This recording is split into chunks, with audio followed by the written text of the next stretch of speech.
starting at the highest level, what are some of the core components of building effective workplace security training? The highest level, first things first, make it fun. Brand it, make it interesting and fun and thought-provoking. So if you have, the first pillar being, onboarding, maybe perhaps like call it launching pad and that sort of thing, and have a theme there where you can you can intertwine stories and all the onboarding material that you give your employees.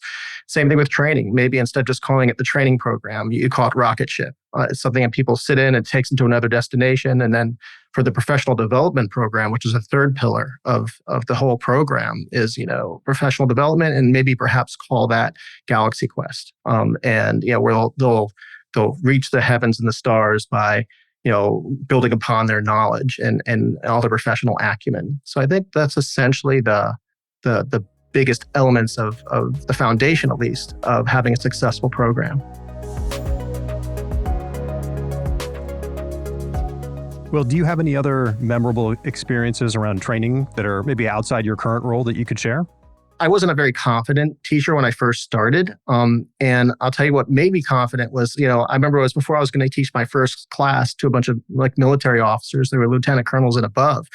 And I ran it. I had my entire class, my presentation, and I had notes with me. And I first gave it to my supervisor before anyone else saw it. I said, let me go through the entire class with you. It's 2 hours. And let me get some feedback from you. And I did it, and I did a great job, but I was carrying notes the whole time. And he said, hey, Adam, in all my education, I've never seen a professor carry notes around. Like they know the material, and then they speak from the heart. And, I didn't feel confident in that. And he said, when you teach this class tomorrow, I don't want you bringing your notes. And I just didn't have the confidence yet. So I brought in my notes anyway. And he was sitting in the back of the classroom. And I remember I started saying, hey, introduce myself to the class who I've never met before. And I was about to jump into subject matter. And he stood up and he said, hey, mind if I pause class for a sec? And he grabbed my notes out of my hand and he just walked out of the classroom. And so, Wow. I didn't have a crutch anymore. But it's it's a feel-good story because I ended up teaching the class just fine. And it's kind of like one of those after school specials. It turns out I had the knowledge all along. But that was something that I realized that how much I really enjoyed teaching and how exhilarating it can be and how interesting it can be.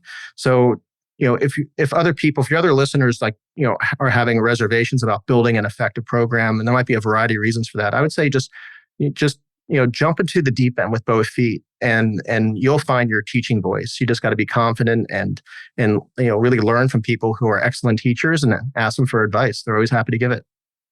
That's great. Great story, great feedback. And it seems like when you get in front of people, it should be more like a conversation that you're having with them, not like you're just spraying words at them. And that can only come from the heart. Yeah, absolutely. Especially with adults. They don't want to be lectured. They want they want you to relate things to their experience. They want you to give them knowledge that they can use today.